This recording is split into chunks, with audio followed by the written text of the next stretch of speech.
I cannot believe it. I've come out in the snow today, as you can see. Unbelievable. All snowy. I've had a Victorian sixpence. I've just walked down to a bit of field that people say there's nothing on it. And here we have a gold stater. Holy shit. I'm speechless. I cannot believe it. Look at this beauty. Oh my god. A full gold stater. Wow. Wow. And wow. That is mental. So it's blank, it's uninscribed on that side. And I don't know what's on this side. All I know is it's gold, it's thick, it's disked, and it's round, and it's Celtic. Oh my god. How long have I been waiting for one of these? 8 years. 8 years. Wow, holy crap. Holy crap.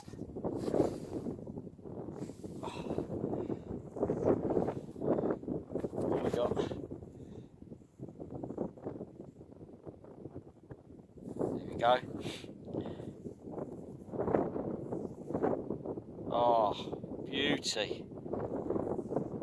You absolute beauty. Oh my god. I'm shaking here. Oh my god. What a beauty. Look at that. Oh my god. Uninscribed on the other side, nothing on there. Fortunately, but here's the horse. There is the horse. Looks like a cartwheel below it. Oh my god, what a day to come out in the snow! In the snow!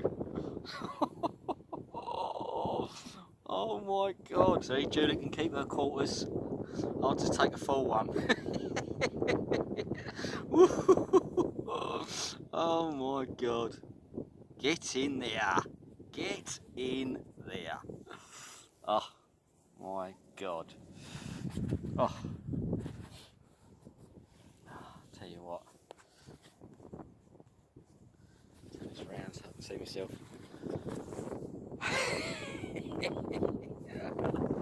Woohoo!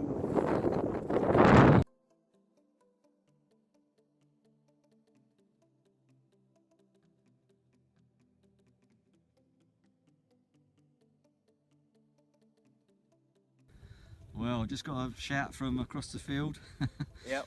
And it was a nice word that we like to hear, is Saxon. Very quiet shout, I don't really want anyone to hear, but I just... Saxon! Yeah. And it looks like I've had another Saxon Scheme. I mean, I've had another one just about 10 metres away from... I would do it in the sun.